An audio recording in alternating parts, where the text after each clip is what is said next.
પાટણમાં હેમચંદ્રાચાર્ય યુનિવર્સિટીમાં ધારાસભ્ય કિરીટ પટેલ પર બળ પ્રયોગને મામલે કોંગ્રેસે પોતાની પ્રતિક્રિયા આપી હતી।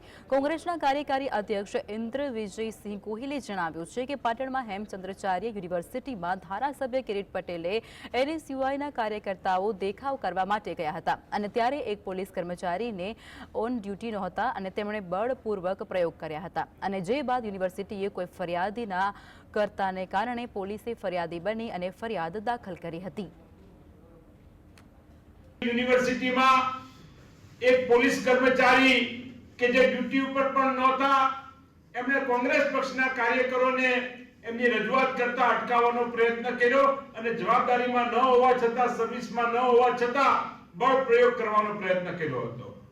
એ સમયે જે ઘર્ષણ થયું યુનિવર્સિટી 24 કલાક સુધી કોઈ ફરિયાદી ન બની, ત્યારબાદ પણ ફરિયાદી ન બની, પરંતુ પોલીસ જાતે ફરિયાદી બની અને કોંગ્રેસ પક્ષના મુખ્ય આગેવાનો ઉપર કેસ કર્યો અને અન્ય આગેવાનોમાં 200 જણા જેટલા લોકોને સમાવેશ બતાવ્યા। ભારતીય જનતા પાર્ટીના સરકારની ઈશારે પોલીસ તંત્ર કરી રહ્યું છે એ બંધ કરે।